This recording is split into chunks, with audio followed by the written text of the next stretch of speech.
Just to talk about Austin real quick, I mean, he was a fierce competitor, that's for sure. Always wanted to win. Growing up with him, it was that way no matter if it was basketball, football, baseball. He had such a big knee injury, and it wasn't just his first, he had multiple after, but it just talks to, you know, how tough he is and wanted to get back to where he was. And, you know, he always pushed himself to hit, you know, what his goals were.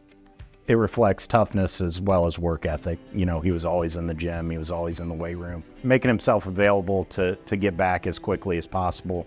You know, very religious with his rehab and those kinds of things, all, you know, kind of showing his desire not only for personal gain, but to be there for us as well. Collectively, our group was just a close group, and Austin was kind of the leader of that. Spent a lot of time, you know, together off the court.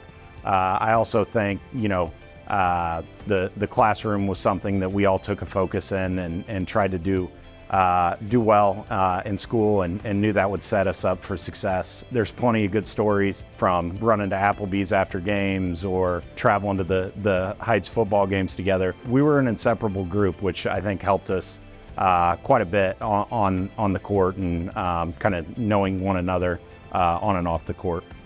I think we probably both think of the Peru game as one of the big ones. You know, we needed to win that game in order to clinch a share of the conference title. That was the game that Alex got undercut and got hurt. So there's obviously a lot of emotion going through that game. Austin probably could have gone a different direction that game and got caught up in the emotion with his brother in the situation, right? But, you know, he stayed true, stayed focused to himself and to the team, and it was only right that, I guess, he hit that game winner for that, to come down for the win. So that's the game that definitely sticks out for me. Yeah, and I echo that. You know, I think if I remember right, we were down about 10 points heading into the fourth quarter of that game, and it had been a ruthless environment, to say the least. But we built our way back. Austin was a huge part of that. Played one of the best fourth quarters, I think probably you could have. I can't remember if we were down one or if we were tied, but you could see it in Austin's eyes and in the huddle that nobody was stopping him from making that bucket. And unfortunate that we didn't have, you know, more sectional championships or go further, but I think that was a testament to Austin, you know, kind of keeping his head in that situation. That was one of the big things we won collectively as a group. Yeah, another game that I was trying to think about this throughout the day today, just you kind of remember certain moments or whatever, but we didn't end up winning the game, but I remember playing at Hinkle Fieldhouse against Mount Vernon, which they went to either regional or semi-state that year. Really good team, had 3 or 4 Division I players, and I remember we had a set play. It was at the early in the game, maybe first minute or 2 into the game, where we ran a backdoor for Austin. I passed it to him, he went up and dunked it, and maybe got fouled on the dunk as well. But we didn't end up winning the game, but it was just a pretty cool moment. You know, you don't get too many opportunities to play at a place like Hinkle. Yeah, I still remember Northwestern. He asked for an alley-oop. We were playing terrible basketball at the time. I'm taking the ball out, and he points up to the rim, and I'm like, if I do not throw a good pass here, I am not playing the rest of the game. It was pretty much bound and determined at that point, but probably the best pass I've ever thrown in my life, and it really turned the game around for us. So, you know, really speaking to his basketball IQ, he knew, you know, when he needed to take over, and, you know, also saw things on the floor that sometimes we didn't see. He went to IU originally, ended up going to Butler, which was awesome for me. You know, I'm a huge Butler fan. We go to a lot of games, so it was a lot of fun to, you know, be able to see him be a part of that team.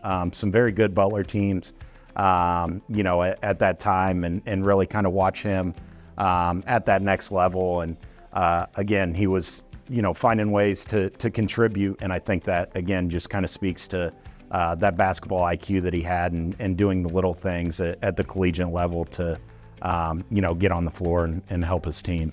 I do remember going to watch him play. I think it might have been senior night at Butler, and he had probably one of his best career games. Had 4 or 5 threes that game and close to 20 points. As you kind of step away from high school and you kind of see one of your friends do, you know, whether it's that game or just his entire career, man, you can't think of anything other than being proud for him.